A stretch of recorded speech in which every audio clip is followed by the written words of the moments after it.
Hello Stampers, welcome to 3D Thursday. Today I want to show you how to make this cute little box that will hold some candy, just some fun little stuff.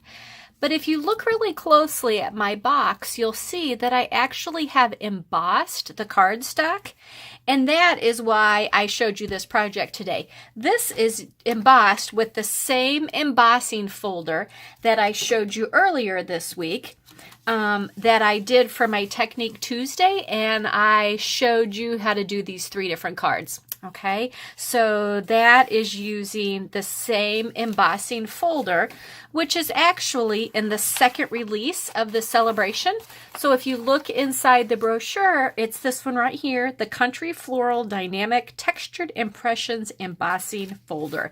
And it is an absolutely beautiful embossing folder. Okay. So, like I said, today I want to show you how to make this cute little box that I have actually embossed with the embossing folder. So are you ready to get started? Let's do it. So to make this, you're going to start off with a piece of cardstock that measures 6 inches by 4.5 inches. Okay? And what I'm going to do is I'm going to take it and I'm going to use my scorer. And first I'm going to score on the short side, okay? And we're going to score it at 1/2 inch and 4 inches, okay?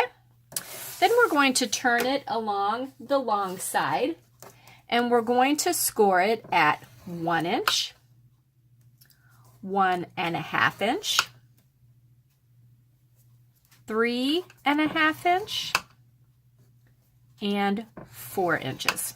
Okay, now we can put our scorer away. We're all done with that.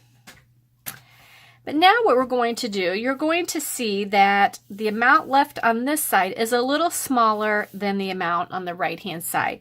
So it's the short one that we're going to look at, because that is going to be our lid. And what we're going to do is we're going to cut out the 2 pieces on each side.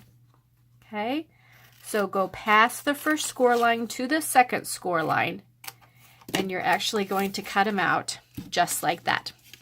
Okay, now what I'm going to do is I'm going to go ahead and fold it on my score lines, and that's just because it'll make it a little easier once you've run it through your embossing folder to be able to see your score lines, because they do kind of disappear a little bit once you run it through the embossing folder.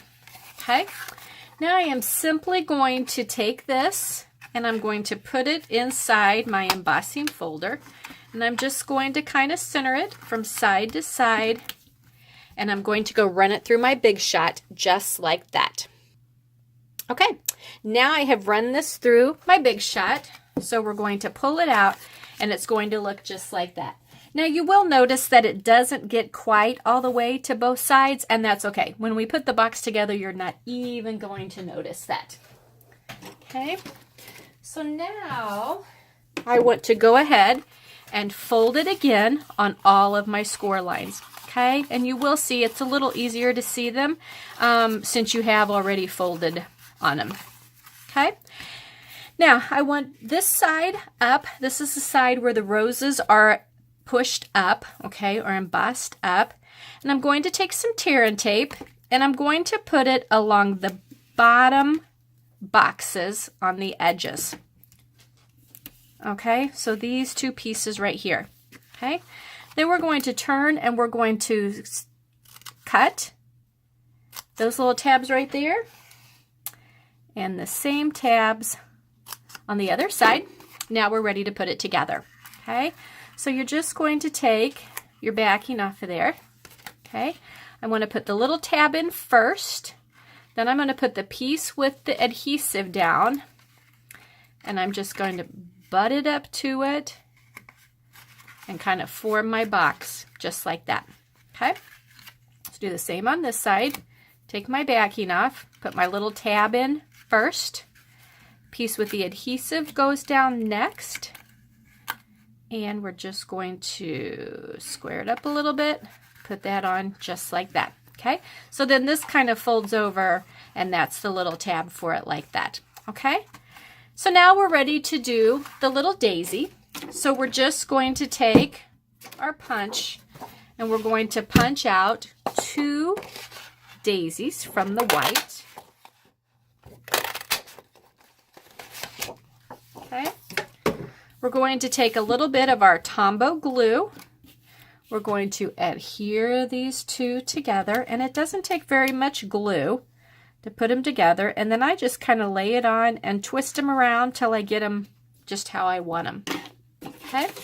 Now I'm going to take some Daffodil Delight cardstock and my 1/2-inch circle punch out a circle, put a little bit more adhesive in the middle of our circle, and stick that on just like that. Okay. Now when I put my flower on, I do want it to pop a little bit, so I'm just going to kind of carefully curl in my flower petals so that they pop forward. I'm going to take a dimensional, put it on the back of my flower, and then I'm going to close the flap down, and when I put the flower down, the dimensional down, I want to be sure that it goes below where my flap is, okay? Because that's going to use as kind of a way to tuck it under, okay? So then that is how your box closes, is this comes down and just kind of tucks behind the flower and stays closed just like that. Okay, now you will see, I'll open up this one, it fits a couple of Ghirardelli squares, which I love Ghirardelli chocolate squares. So it holds it just perfectly. Or there's, you could put some packs of gum in there or just about anything you want. So there you go. That is how to make this cute little 3D box and how to use your embossing folder to emboss your 3D objects just like that. Okay, so please share my video and be watching next week. I'm going to do some prizes, some giveaways for people who share my videos just because I appreciate it so much. So thanks for watching, and I'll see you next time.